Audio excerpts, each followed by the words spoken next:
Welcome to the Marriage Podcast with David and Summer. We're here to dive into all things marriage, faith, and family. Real talk for real couples. Thanks for joining us. Let's get into today's episode.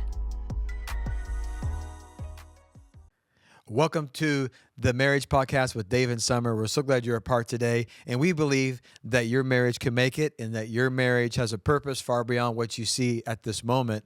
And so today, we are talking about dating your spouse in a busy season. Yeah, I think we get this a lot. By the way, for those of you who are watching, my contact is bothering me. So my eye is watering. I thought you were just crying looking at me because, I love you, boo. Okay, I love you too. But this is a big deal because when you're dating and when you're engaged, it's exciting. Obviously, you do everything in your power to be together and have time together. That's a part of the process. Then after you get married, this can slip. Yeah. And, when you especially I would say when you have kids, it seems to be that's the hot topic we get asked a lot. For sure. When children are small. But I think it's so important that as married couples, we consider how can we date the whole way through. Not just before, but after we get married and we keep that connection alive and going. And we've developed our pattern. And so, as you're watching, as you're listening, you may be in a busy season for careers, travel, kids, travel sports, who knows what it is. But there's nothing like no replacing having time together. Right, for sure. And so we want to talk about that today and just give encouragement. Yeah.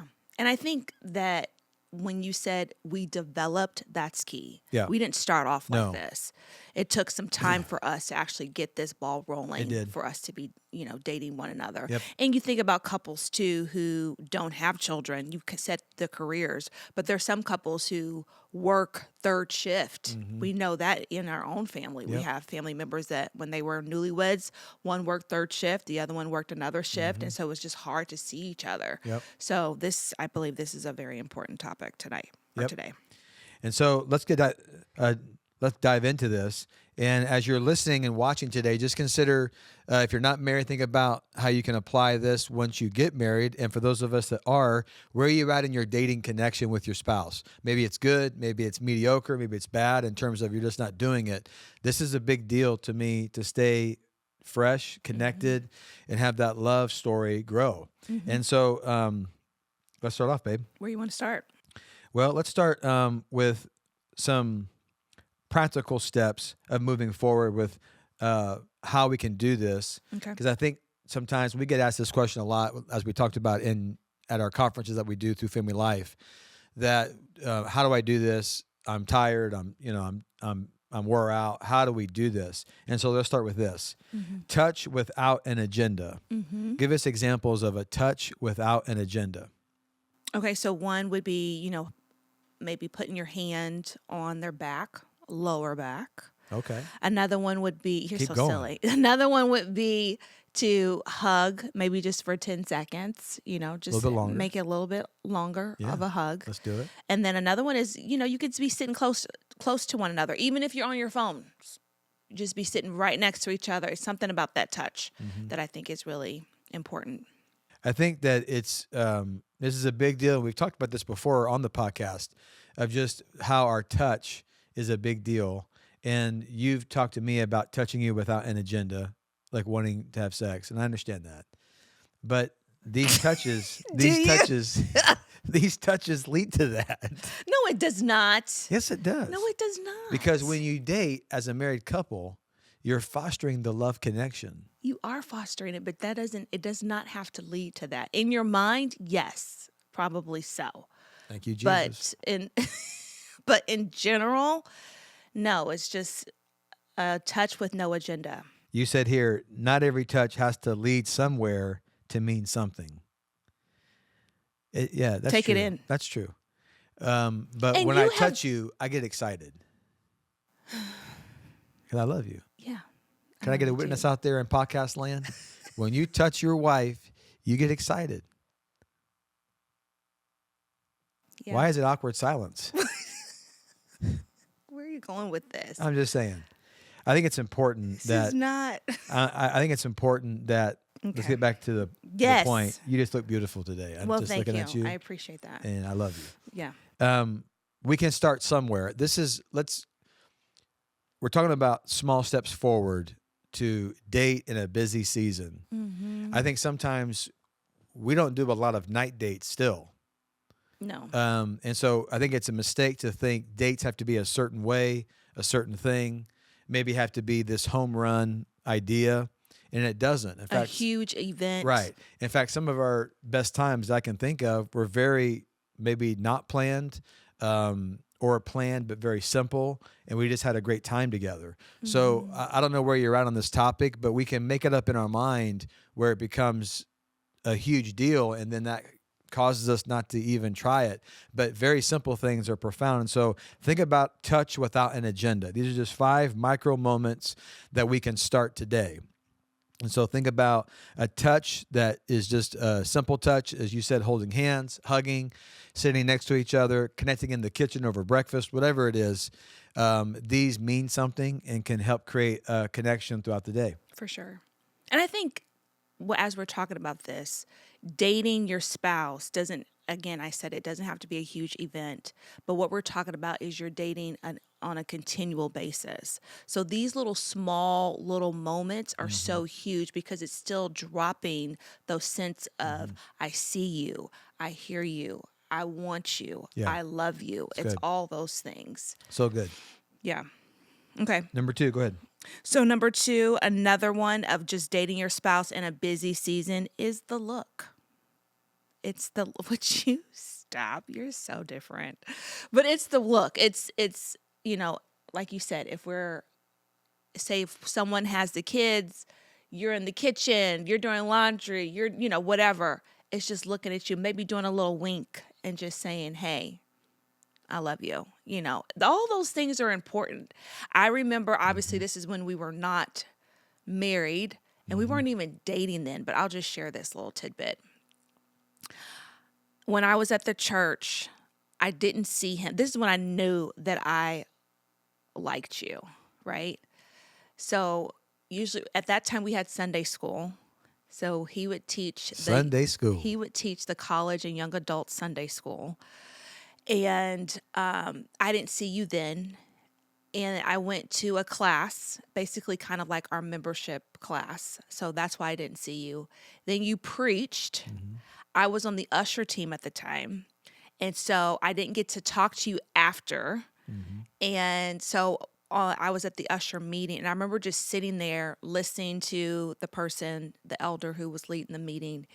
And my soon-to-be boyfriend, I didn't know, but walks in, and he's just, I think this is hilarious, but my man has game. He walks in and he's just like, hey, I just want to thank everybody for everything that you're doing. You guys are doing such a great job. Da da da da da da da da. And then you go, and inside I'm like, oh my God. Exactly. Oh See, my the gosh. look got you. I was melting. I was Yes. like, oh my gosh, what is going on? See, God moves in usher meetings. Yes, he He does. moves in choir practices. He Well. moves in the service. You can look across the room and see, boom. There it is. Yeah. So you can just give that look. Is that a Something praise about- break or something? Yeah, I was. What? This is going to be a great episode today. Oh my I want to gosh. encourage you. There is a look that speaks so much. And I think that I like what you said here too. A practical tip. This is a big deal for us right now, especially on a date. In these micro moments is make eye contact before you look at your phone, connect eye to eye, or something about eye to eye. We're teaching our sons communicate eye to eye. Right. Look people in the eye. I think as married couples, we got to look each other in the eye. It's easy for us to text, be on our phone, communicate while we're looking at our phone. And it's important to put the phone down, look at each other and communicate in a way that's eye to eye, soul to soul. Eye is the window to the soul. Yeah. And there's something powerful about that. And this is how, this to me, and we've discussed this before, but this is how our love story continues to grow. For sure. And as you know, at the moment of recording this, I get the honor of doing a memorial service for a precious lady in our church who she and her husband were married for 67 and a half It's years. amazing. And what a great love story. Was with them in the hospice center. But when I think about where they ended and how that story concluded, they were in love, connected. The family knew it. He loved her all the way through the end, and she him. That's what all of us want.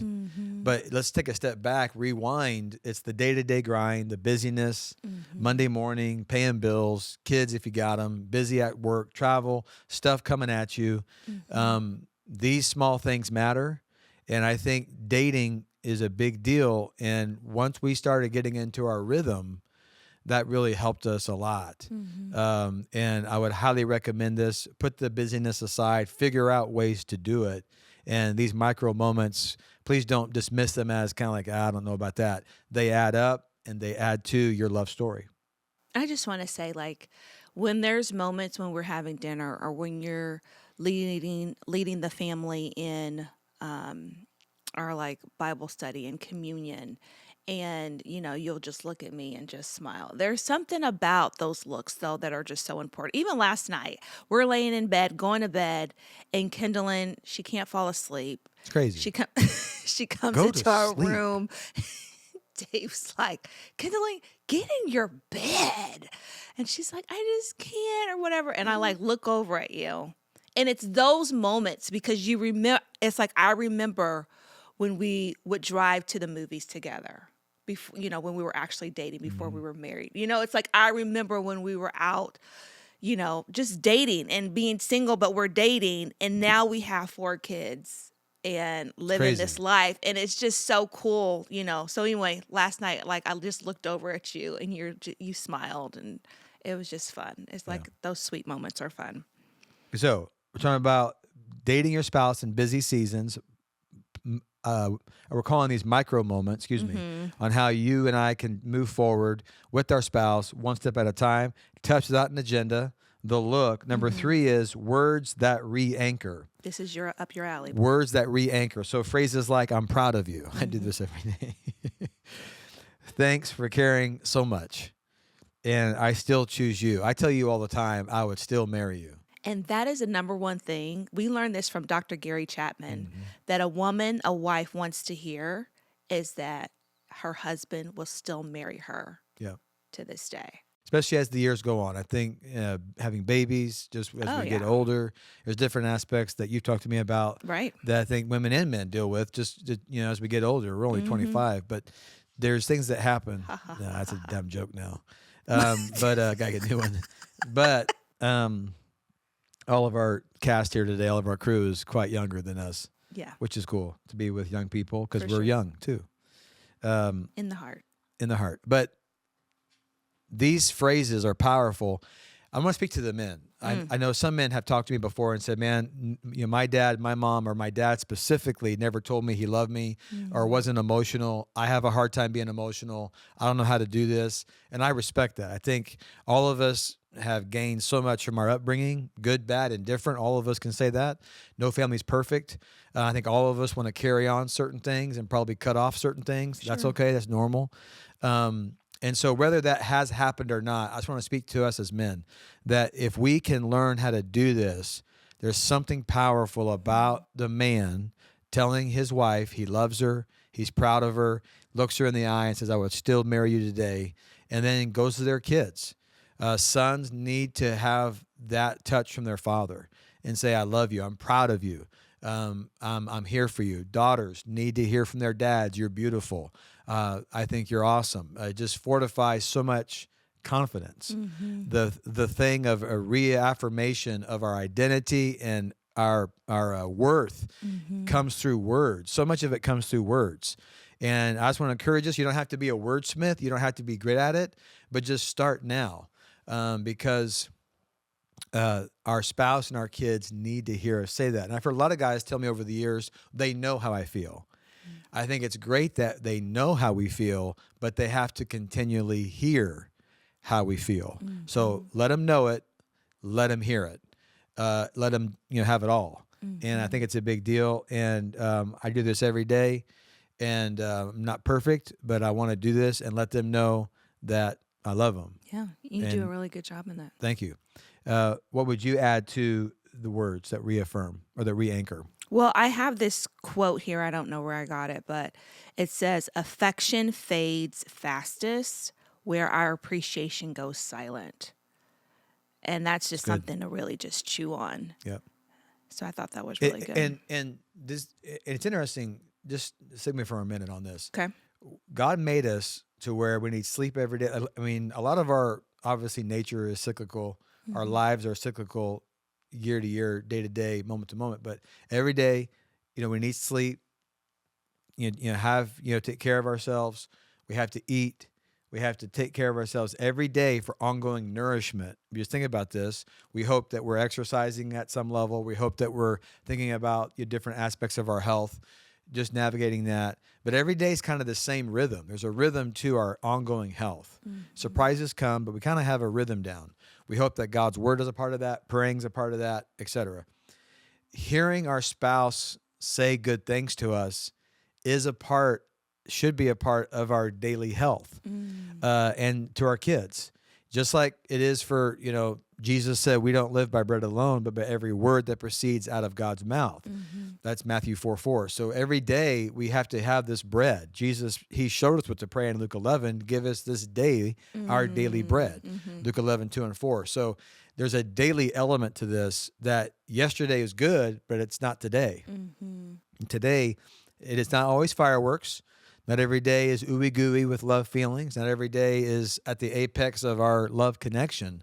But man, we need to say something Yeah. every day to fill that tank, and that's okay. I think sometimes people say, "Man, you're needy all the time," or you no, because we're all needy. No, yeah, that's right. We all need it. Right. It's a part of who we are. For sure. No, that's good. I love it. So we got the touch, the look, words, and now I put down here a 5-minute ritual. So these are some ideas that you can do. So one, it could be, having a morning coffee check-in with no phones, just seeing how each other is doing. Another one is sitting together before bed, even just briefly. And then you can ask the question at night, what drained you today? Or what gave you life today? And these are just simple things that you can just put in your daily routine of dating your spouse, having that ongoing connection with your spouse. Yep. I think that I this is have one that we do, yep. I think. I mean, I don't think we do it on purpose. But if he leaves that house without saying anything to me, I'm like, okay, so something is going on. Maybe there's a meeting that he has to take place. But honey child, if I leave that house and I don't say a word to him, I don't kiss him, I don't hug him, We got problems. big ones. And he'll be like, what's wrong? What's wrong? You mad at me or something? What's going on? Yep. And I'm like, dude, there was just something on my mind. Anyway, that was just a little side note. I just wanted to Okay. but the point of it is that we made our own Yep. thing, our own routine. And I think that's important, that you need to have your own routine. Yeah, and I think that we also have a routine where just on this whole topic of dating, we have landed on Friday mornings. That's our day off. The whole staff has Fridays off. And we've landed on Friday mornings as our date time because the kids are in school. Even in the summertime now, we're able to do this when they're out of school. But we have our time every week. So that's our date. But then we have other micro times too where we're connecting and linking up. But this consistency of all this adds compounding impact, compounding interest, if you will, to our connection, our relationship. And I would highly recommend to find these rhythms, these rituals, and stay to them and just do them. And even when you see each other, when you guys walk in the house and you see each other for the first time, I mean, we work together. So it's like, we see each other at home. But even when I come here at the church, we still like hug, kiss, and all the things. And so that's another part of just that ongoing dating. So it's not about, oh, I have to have this huge, I'll say this. It's not about not having the time. Again, it's about taking the moments that you do have. What are you going to do with the time that you do have good. to date your spouse? good. And it's just an ongoing rhythm. And you said here, rituals create safety, safety creates intimacy. And I love that, and that's so true. And this is a part of we're talking about now. We're married. We're in the nuances of life. We're day to day grind. How do we keep this going? How do we keep this connected? And we're talking about really dating in busy seasons, which all of us will have busy seasons. Some ebb and flow to that. And these are little examples, micro moments that you can do. And I want to really encourage you. These are a big deal. And ongoing intimacy is created after this honeymoon burst of like emotion, love, passion, which is amazing. There has to be ongoing development, and this is what dating helps create and keeps going, so that there's this ongoing connection and love that is ongoing intimacy, spirit, soul, and body. Yeah. All right, number 5, the daily reconnect. Even in chaos, think about daily reconnect. Voice memo instead of texting. One intentional text during the day, and a quick prayer together before you sleep, or of course in the morning. This is just ways to, I would say, recalibrate, link up, let each other know that we're there. And I call you every day and talk to you. Just some of that's just nuances of schedule, but it's I love you. See you soon. But we're just always connecting, and I think that can't be underestimated. Yeah. Can't be minimized at all, for sure. And we need to do it. But I don't think we should be needy. I don't think we should make our spouse feel guilty, like I need. But I think we should just be giving it. You know what I mean? Because I think insecurity wears us down. Like if I'm insecure, you didn't call me today. You didn't do this. What's going on? I think if we do that consistently, that's a little bit of insecurity that can wear. That's draining. It drains us to not do it. So we're not saying that. But out of this connection and just this mutual reaching, leaning into one another, this is where this comes from. Yeah. And from that place, it's energizing, it's life-giving, it's love, it's helpful to the ongoing dynamics of our connection. For sure. Now, here are some common pushbacks. This is what people will say. Well, we're just too tired. And basically, that's why we're doing this podcast. That's why we're talking about this today. Another one is it feels small. Like these little things feel small. And I have small is sustainable, though. Something you can hold on and grab to and go and be consistent. Another one is we'll do it when life slows down. It's a lie. And life rarely does. There's always life that's going to happen to you. So do it now. Yeah, and I would say that just overcome this. Obviously, as we get older, we deal with being tired maybe more than as we were younger. This the wear and tear of everything. But I want to encourage you to think about how to be rejuvenated, energized, exercise, but push through that. I love this one to unpack here. It feels small. This is a lie, because the truth is these moments matter. And I think in our minds before we get married, we think of this romantic Hollywood thing. That's what we're thinking about. And when we get married, again, after that honeymoon, which, by the way, honeymoon feelings last about 6 to 18 months in a marriage.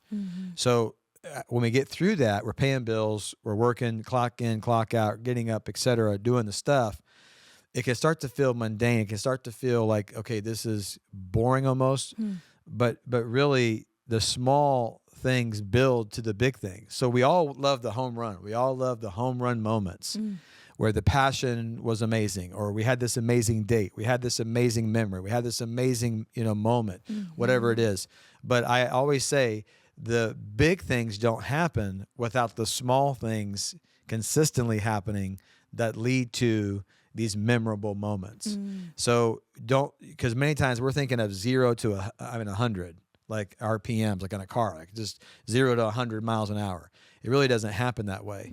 But when you take small steps, just small, actions, it leads to these moments where, boom, this was like an amazing night, an amazing moment. But that has happened because you put the work in. So I just want to really encourage everybody, don't minimize small moments, maybe short dinners, small conversations, small touches, small things. This is adding to the overall picture of building this connection. And to me, it does matter. It does build significance in what we're doing. And it definitely gets rid of the negative narrative that you probably could be having in your head Mm-hmm. of thinking that if you guys are not really able to talk, not really able to connect in conversation, but if you do these things, then I think it will that will minimize the Yeah. enemy, Yep. the thoughts of the enemy, and just negativity. So I think this is really important. I want to just share this before my husband closes. I want to encourage you to do one action. And if you want to comment below which action you're going to take. Mm-hmm. So choose one micro moment, Mm-hmm. practice it for 7 days at least on a daily basis, and then let's see what happens. See Yep. how things shift. Yep. And just see what happens. Give it time. Don't give it one shot and then quit. Right. Be consistent, as you said, 7 days. Um, At least. yeah, and also I would just go back to the dating idea. Find a date that works for you. For us, it's breakfast. I think every week is needed. So maybe during your lunch hour, one day during the week, you have lunch with your spouse. If that's the best time, do it during lunch. Breakfast or a dinner if you can do that or whatever, but do or walk at night, walk in the morning, etc. Whatever it is, don't just think in this small box. Think outside of the box and how you can move forward together with your spouse, because it will give compounding interest to your connection, your love story, and the whole thing will even be better and stronger. And that's what we're doing, every Friday. We haven't done it during the fast, but we're going to get back to that after this fast is over and get back to it, and we'll never stop. Right. So you can do it too, and God has a great purpose for your marriage. And so if you would, please consider to like, subscribe, and share to this podcast. We'd be honored if you did. And we're doing our best to bring you our best every episode. And thank you so much for being a part today. And so we can't wait to come back next time. And because of Jesus, the best is yet to come, and your marriage has a bright future.